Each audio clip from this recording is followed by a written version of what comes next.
My name is Jamie and I will give you the presentation on Great Britain, or England as we know it.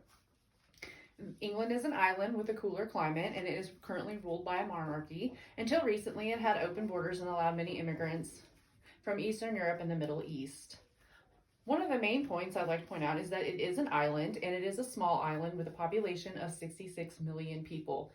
England as a country can fit into Texas 7 times. As that is being said, they also are large for huge cultural arts. They're the home of the Beatles, Led Zeppelin, and the Clash. And their architecture, they have old castles and forts and buildings that are well over 1,000 years old. Many of the population are Caucasian, 87%, and the 13% that are left are Black or from the Caribbean. They have a national healthcare system which is free to all residents and immigrants residing there.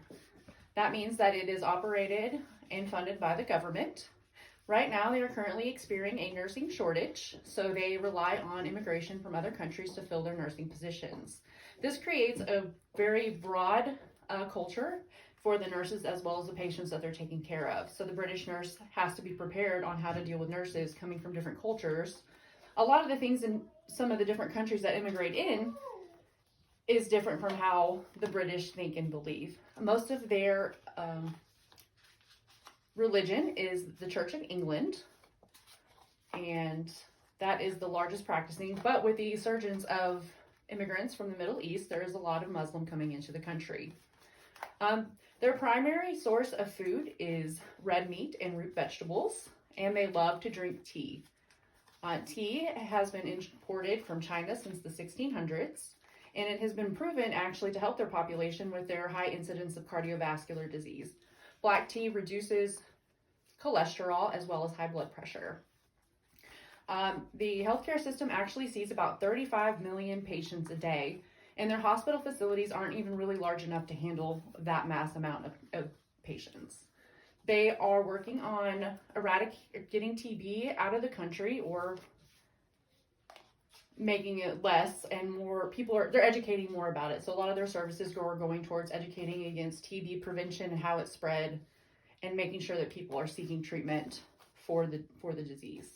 They're pushing for a healthier lifestyle and reduction of drinking. Binge drinking is one of their leading causes of the cardiovascular disease, and it is just a long tradition of drinking. Drinking age is 18 years old, and as adolescents are developing, it affects their brains. Moving on into the forward.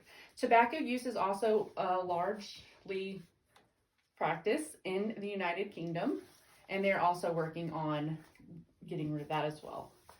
British are not very active lifestyle-wise, and they're also trying to push programs for that as well.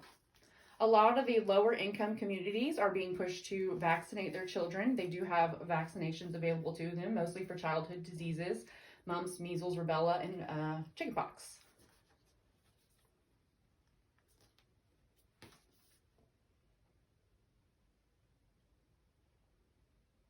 One of the other biggest hereditary diseases they have is cystic fibrosis, which it produces a sticky mucus in the lungs, making it difficult to breathe. It has a very low life expectancy, as well as hemochromatosis, which is a blood illness that affects mostly males of the Eastern European descent. Alzheimer's and dementia are also one of the main killers in the United Kingdom, and that may be contributed to some of the drinking that has occurred in the country for so many years. The elderly are cared for at home by their family members, as the community homes are becoming a little overpopulated as the life expectancy increases. The life expectancy is now at 87 years old for females and 79 years old for males.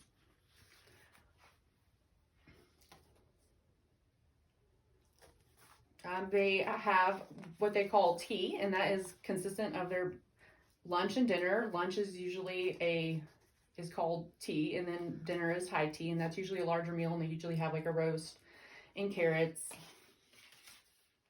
and of course tea. So it is a very vast culture. There's a lot of people coming and going, so they have picked up a lot of foods from the Indian cultures, they love curry, and that has been integrated into their systems for a long time. So overall, the country is a very bustling population with many different cultures that can be seen, people coming in for healthcare, and other reasons seeking asylum. Thank you.